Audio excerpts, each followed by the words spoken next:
যাও তুমি এই বেড়ার লোকের সারা জিন্দিগি থাকো, বাংলাদেশের কোন আসেও না যায়ও না। কথা কন ঠিক কিনা?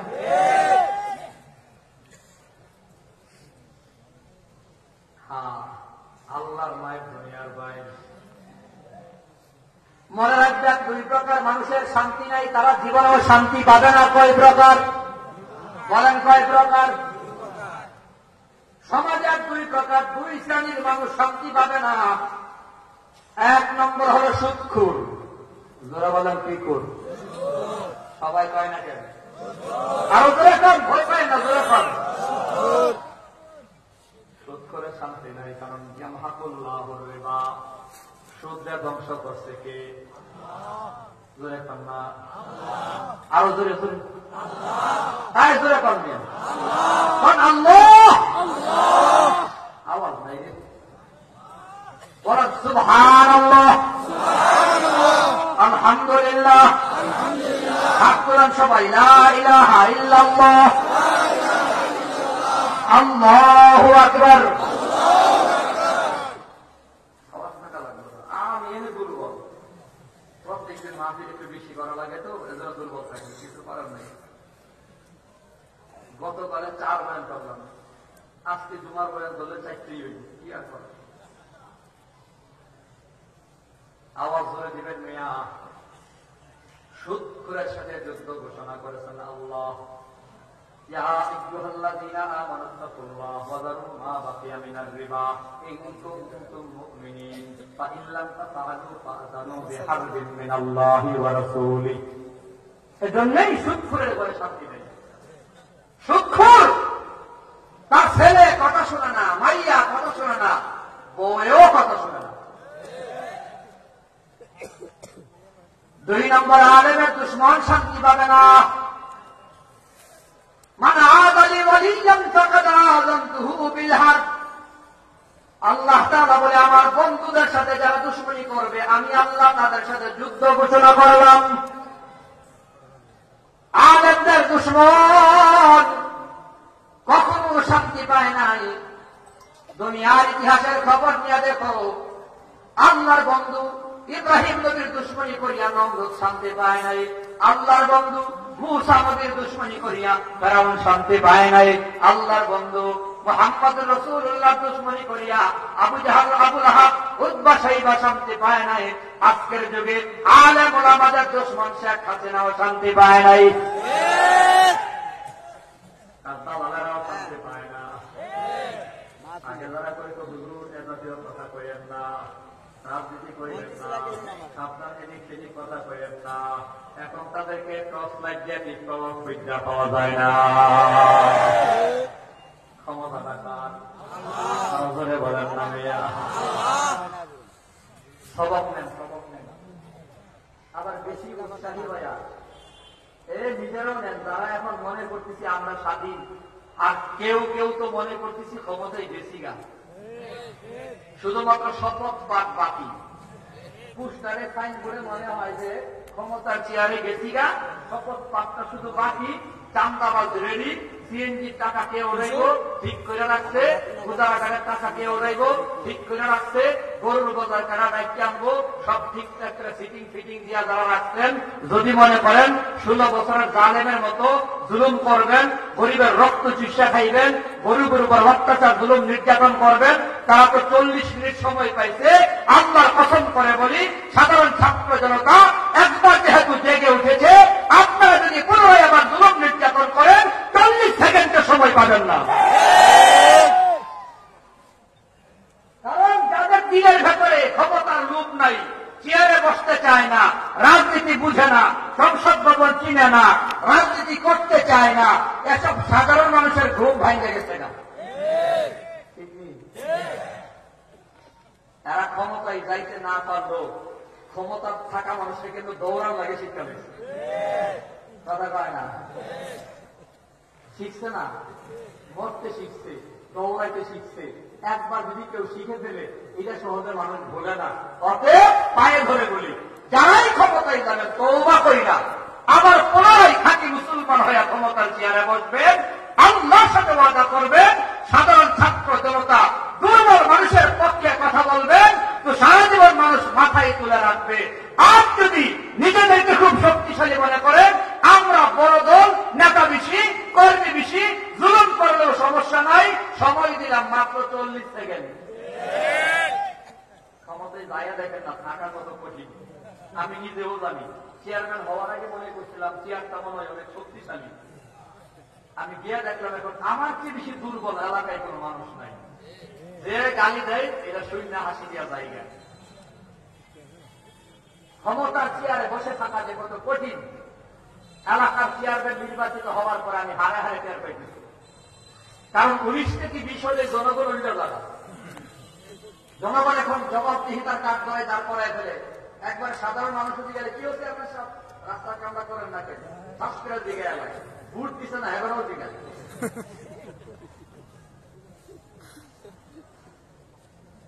আল্লাহ আমাদেরকে জালেম যেন না হয়, আল্লাহ তাও ঠিক দেন, সবাই বলে আমি ব্যাপার হচ্ছে নাকি পক্ষে কথা বলতেছি। যান যান যান চেয়ারে বসেন, বাকি তওবা করে বসেন। কারণ বিগত দিনে প্রত্যেকের গায়ে কিছু কাটামাটি পাপ কলঙ্ক ছিল। বাংলাদেশে যদি চ্যালেঞ্জ করে বলতে চাই তো চ্যালেঞ্জ করে বলতে পারবো, যেই সমস্ত টুপিওয়ালা আলেমরা সংসদে গেছে, একজন আলেমের বিরুদ্ধেও 1 টাকার দুর্নীতির প্রমাণ কেউ দিতে পারে নাই। আমি চ্যালেঞ্জ করলাম, আল্লামা দেলোয়ার হোসেন সাঈদীর বিরুদ্ধে 1 টাকার দুর্নীতির প্রমাণ আপনি পেশ করেন। মুফতি আমিন রহমাতুল্লাহি আলাইহির বিরুদ্ধে 1 টাকার দুর্নীতির প্রমাণ আপনি পেশ করেন। বিগত দিনে ফখরুদ্দিন তত্ত্বাবধায়ক সরকার যখন আসলো, গণহারে রাঘব বলদের জালখানায় ঢুকাইছে, কিন্তু কোন আলেমকে জালখানায় ঢুকাতে হয়নি, কারণ আলেমরা দুর্নীতি করে না, চাঁদাবাজি ঠেকাবাজি করে না। আজকে আমার মসজিদে বলেছি, আমার এলাকায় আমি চেয়ারম্যান, আমার আপন ভাই 7 ভাই, সবাই টাটকা নওজোয়ান যুবক। যদি মনে চাই চাঁদাবাজিও করতে পারতাম। 7টা ভাই কৈদর আছে, 7 ভাই আছি, চাচাতো জানাতো ভাই মিল্লা 15 জন লাঠি আছি, বংশের ভেতরে লাঠি আছে, টাকাও আলহামদুলিল্লাহ অভাব নাই। দাদার ছিল, বাপের আছে, নিজের আছে, ভাইদের আছে। 7 ভাই যদি চাঁদাবাজি করি, হয়তো মারবে, না হয় মরবো, একটা কিছু হইতো, চাঁদাবাজি মাস্তানি করে চলতে পারতাম। কিন্তু 1 টাকা দুর্নীতি করি না, গরিবের হক মারি না, আমি কৃষিবির পণ্য চুরি করি না, রাস্তার টাকা চুরি করি না, বিধবা কাজ করে দেই 1 পয়সার দাবি করি না, পঙ্গুপাতার কাজ করে দিলাম 1 পয়সার দাবি করি না, ঘর বন্টন করে দিলাম 1 পয়সা কারোর থেকে নিলাম না, এত সালিশ বিচার করলাম, 1 কাপ চা কেউ আমার খাওয়াইতে হয়নি। 3 বছর চলে গেল, সরকারি ফান্ড থেকে 1 টাকা পকেটে ঢুকাইনি। একমাত্র কারণ হলো আলেম হয়েছি, দিনের ভেতরে আল্লাহর ভয়। কার ভয়? আমাদের বোঝার তৌফিক দেন, সবাই বলে আমিন। অসুবিধা হচ্ছে? আরে পেছনে জায়গা আছে, সামনে এখন আগানো দরকার নেই, আরো আয়ালো ঠিক নেই। তারপরে আমার ভাইটা এসেছেন একটু আগানোর জন্য। কারা কারা আগাইবেন হাত তুলেন তো দেখি, একটু আগাইবেন, কারা কারা হাত তুলেন। যারা অন্তর থেকে হাত তুলেছেন তারা একটু আগে আগান, যাদের দিলে ভেজাল আছে আগানোর দরকার নেই, থাকেন দরকার দেখি কি আগায় আছে, আগায় না। লা ইলাহা ইল্লাল্লাহ। খালি আছে উঠিয়ে যায়।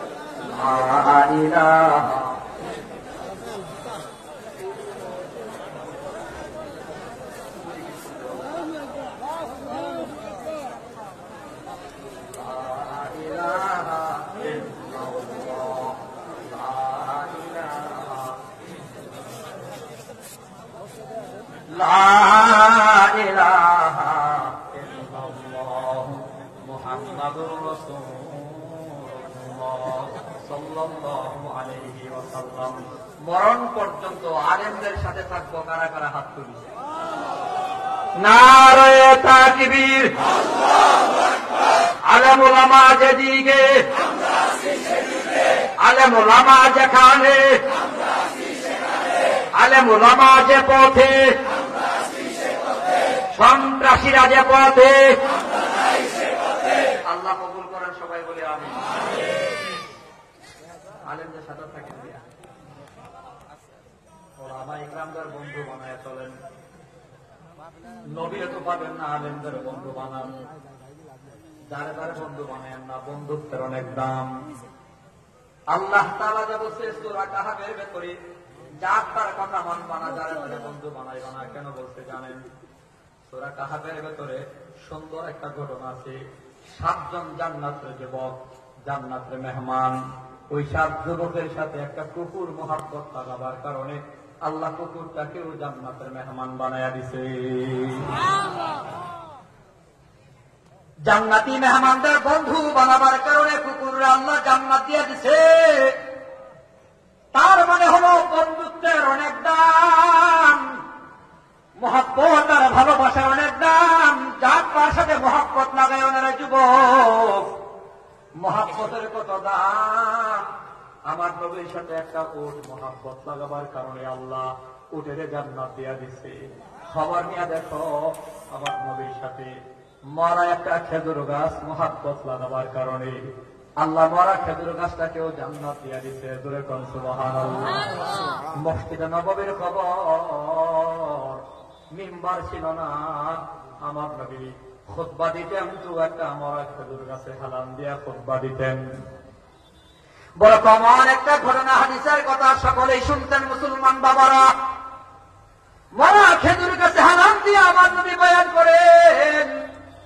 নবী আরবি সাল্লাল্লাহু আলাইহি ওয়াসাল্লাম মরা খেজুর গাছে ধাক্কা দিয়ে নবী খুতবা দেন।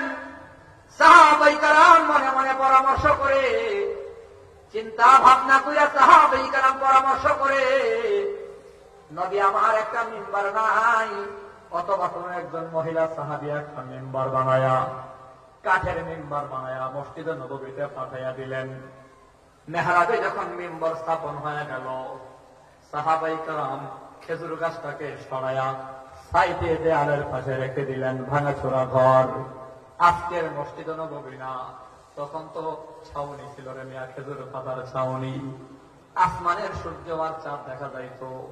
ওই গরিব ভাঙাচোরা ঘরের ভেতরে খেজুর গাছের ঢাল দেয়ালের পাশে আমার নবী জুমার দিন খুতবা দেওয়ার জন্য মসজিদে আসছে। মিম্বারে আমার নবী দাঁড়াইয়া গেলেন। আপনার আমার নবী যখন খুতবা দেবে, এমন সময় নবীর কানে আওয়াজ, ওই মরা খেজুর গাছটা কান্না করে। কিতাবের ভেতরে আসে 10 মাসের গাভীন উট বাচ্চা জন্ম দেওয়ার সময় যেমন ভাবে চিৎকার দিয়া চিল্লা পাল্লা করে, এমন ভাবে মরা খেজুর গাছটা চিৎকার করে। আমার নবী চিৎকার শুনি না, খেজুর গাছের কাছে চলে গেছেন। খেজুর গাছটাকে আঞ্জা করে নবী বুকের সাথে জড়ায়া নবী আমার জিজ্ঞাসা করে, খেজুর গাছ কেন কান্না করি, জানবার চাই। খেজুর গাছ বলে, নবী গো, বহুদিন আপনি আমারে হালাম দিয়া বয়ান করেছেন গো নবী। ও গো আল্লাহর হাবিব, আপনি আমারে হালাম দিয়া বয়ান করেছেন। সাহাবায়ে কেরাম মিম্বার বানায়া দেওয়ার পরে আপনি আমারে দূরে সরাইয়া দিলেন, আমারে ভুলে গেলেন গো নবী। আমি তো আপনার প্রেমের বিরহে কান্দি, ভালোবাসার বিচ্ছেদে কান্দি। ইয়া রাসূলুল্লাহ, আপনার মহব্বতের যন্ত্রণায় কান্না করি গো নবী। আপনার আমার নবী বলে, খেজুর গাছ কান্না করা লাগবে না, আমি নবী দোয়া করে দিলাম, আল্লাহ খেজুর গাছটাকে জিন্দা বানাইয়া দিও, কিয়ামত পর্যন্ত খেজুর দিবি, রস দিবি, মানুষ তোর জন্য দোয়া করবে। কান্না করিস না, হায়াত তোর লম্বরে খেজুর গাছ, খেজুর গাছে কান্না থামায় না, কান্না থামায় না। আপনার আমার নবী বলে, খেজুর গাছ কান্না করিস কেন, আমি নবী না তোর জন্য দোয়া করে দিলাম। খেজুর গাছ বলে, নবী গো, আপনি দোয়া করেছেন কিয়ামত পর্যন্ত হায়াত থামু, কিন্তু সাহাবায়ে কেরাম আমার দূরে সরাইয়া দেবে, আপনার সাথে আমার আর দেখা হবে না, আপনিও আমারে হেলান দিবেন না, আপনি আমার ধাক্কা দিবেন না গো নবী। আমি তো আপনার ভালোবাসার বিচ্ছেদে কান্দি, আপনার বিরহে কান্দি। আপনার আমার নবী কই খেজুর গাছ, এত মহব্বত, এত ভালোবাসা আমার সাথে তোর আমার জানা ছিল না। যা যা, আমি নবী ফায়সালা নিয়ে নিলাম, আমি নবী যেদিন জান্নাতে যাব, তুইও আমার সাথে জান্নাতে যাবি। কয়েক শত বছর কান্না, কয়েক শত বছর কান্না করে আদম পাইল ক্ষমা, যার উসিলাই পাইলেন ক্ষমা, তিনি রাসূল।